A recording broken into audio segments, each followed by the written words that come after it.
हमारा आज का टॉपिक है electric field intensity on axial line of electric dipole. तो हमें इलेक्ट्रिक फील्ड इंटेंसिटी निकालनी है किसी पॉइंट P के ऊपर जो कि प्लेस्ड है on axial line of electric dipole. अब डाइपोल किसे कहते हैं ये हमने पहले समझा। Electric dipole consist of a pair of equal and opposite point charges when separated by small distance two A. इसे आप इसकी थ्योरी के हिसाब से भी यूज कर सकते हैं। और हमने निकालना क्या है, we have to find out electric field intensity on axial line of electric dipole. अब क्योंकि मुझे डाइपोल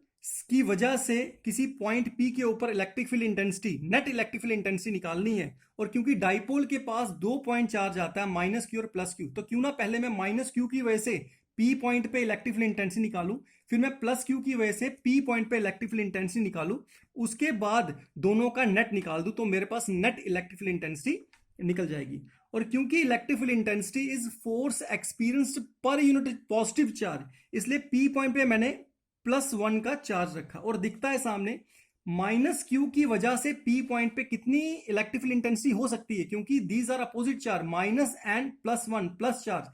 तो अट्रैक्शन की वजह से तो फोर्स जो है हमारी इलेक्ट्रिक फील्ड इंटेंसिटी की जो डायरेक्शन है हमारी वो PA की तरफ होगी, और प्लस क्यू की वजह से +1 पे कितनी इलेक्ट्रिक फील्ड P पॉइंट पे कितनी इलेक्ट्रिक फील्ड इंटेंसिटी होगी, वो जो होगी पॉजिटिव पॉजिटिव, वो फोर्स जो है,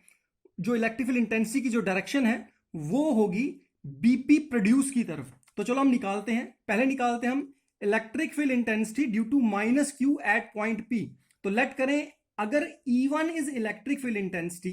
एट P, मतलब E1 है electric field intensity P point पे, किसकी वजह से, माइनस क्यू की वजह से। तो E1 कैसे निकलेगा, जो इसका फॉर्मूला है इलेक्ट्रिक फील्ड इंटेंसिटी का 1/4πε0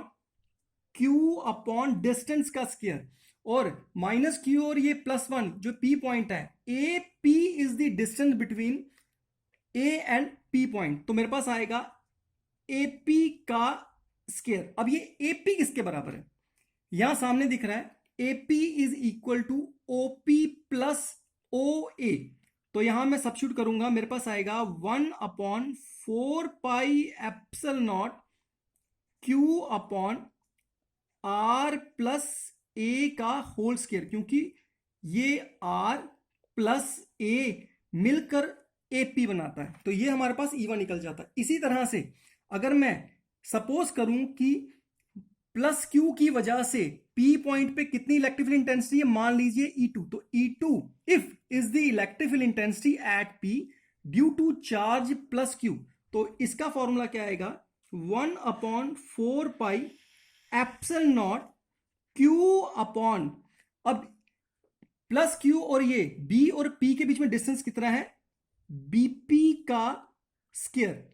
तो मैं BP की वैल्यू पुट करूंगा which is equal to R में से A को माइनस करना है, मेरे पास आएगा 1/4πε0 Q upon R minus A का होल स्क्वायर। अब मेरे पास E1 भी निकल जाता है और मेरे पास E2 भी निकल जाता है, एंड क्योंकि E1 और E2 आर कोलिनियर वेक्टर्स, पर E1 और E2 है इन अपोजिट डायरेक्शन, तो मुझे ये देखना होगा कि क्या E2 बड़ा है या क्या E1 बड़ा है। ये ऑब्वियस है कि मुझे पता है electric field intensity is inversely proportional to distance, और क्योंकि प्लस क्यू का चार्ज P के +1 के मुकाबले, क्योंकि B point is more closer to P point than A point, इसीलिए electric field intensity E2 which is because of plus Q is greater than electric field intensity E1 which is due to minus Q at point P। तो electric field intensity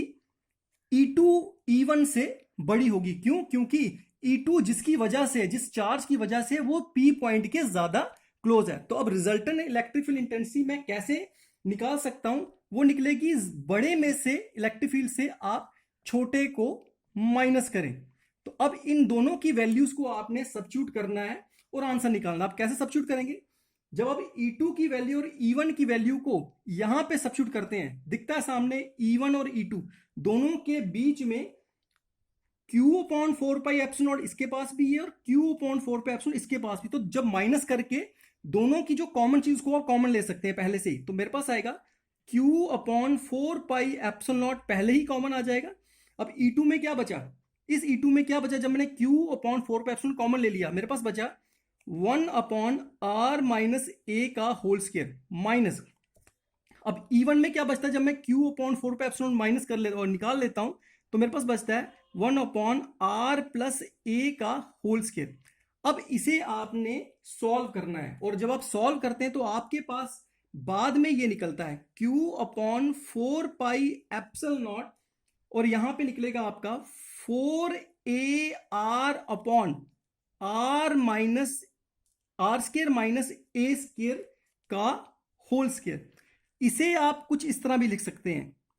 कैसे, इसे आप break कर सकते हैं 4 को किस तरह, Q साथ में लिखें 2A,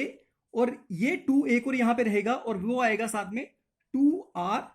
और डिवाइड में आपके पास आएगा 4 pi epsilon naught r square minus a square का होल स्क्वायर। अब हम सबको पता है कि डाइपोल मूवमेंट किसके बराबर होती है, तो dipole movement which is equal to P, अगर इसका मैं मैग्नीट्यूड देखूं, is equal to Q into 2A। तो अगर मैं इसकी वैल्यू, डाइपोल मूवमेंट की वैल्यू मैं सब्स्टिट्यूट करूंगा तो मेरे पास आएगा E is equal to net electric field is equal to, तो इसकी जगह मेरा डाइपोल मूवमेंट आ जाएगा, ये डाइपोल मूवमेंट आ गया, साथ में यहां पे 2R रहेगा, और बाद में क्या बचा 4 pi epsilon naught r square minus a square का होल स्क्वायर। तो ये आपके पास फॉर्मूला आ जाता है। अब अगर स्पेशल केस के तौर पे अगर आप ये लेट करें कि इफ डाइपोल इज शॉर्ट, अगर डाइपोल को आप शॉर्ट लें, इसका मतलब अगर डाइपोल आपका बहुत छोटा है तो जो डिस्टेंस आपका 2A है वो R के मुकाबले बहुत बहुत छोटा है, जिसे आप नेग्लेक्ट कर सकते हैं। तो मैं लिखूंगा इफ डाइपोल इज शॉर्ट तो 2A is less than R। तो उस दौरान मैं, क्योंकि 2A बहुत छोटा है तो A बहुत छोटा, तो मैं A को R के मुकाबले नेग्लेक्ट कर सकता हूं, और अगर मैं इस A को नेग्लेक्ट कर देता हूं तो मेरे पास आता है E is equal to net electric field is equal to, जो मेरे पास डाइपोल मूवमेंट था P, यहां पे जो मेरे पास 2R आया, और डिवाइड में 4 पाई एप्सिलॉन नॉट, और बाद में बचता है R रेस पावर 4, क्योंकि A नहीं रहा तो स्क्वायर और स्क्वायर बन के यहां पे 4 आएगा, और जब मैं इसे काटता हूं वापस तो मेरे पास वैल्यू आती है 2 ही रहेगा, P R तो कट जाएगा, 2P जो कि मेरे पास पता है मुझे डाइपोल मूवमेंट है, अपॉन 4 पाई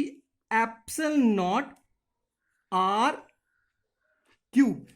तो ये मेरे पास फॉर्मूला आता है, और आपने इसमें देखा जैसे electric field intensity is inversely proportional to R square होता है, पर यहां पर डाइपोल, जब मैं डाइपोल की वजह से फील्ड इंटेंसिटी निकालता हूं एक्सल लाइन, तो मैं देखता हूं यहां पर मेरी electric field intensity is inversely proportional to R Q। तो ये नई चीज आप यहां पर देखते हैं।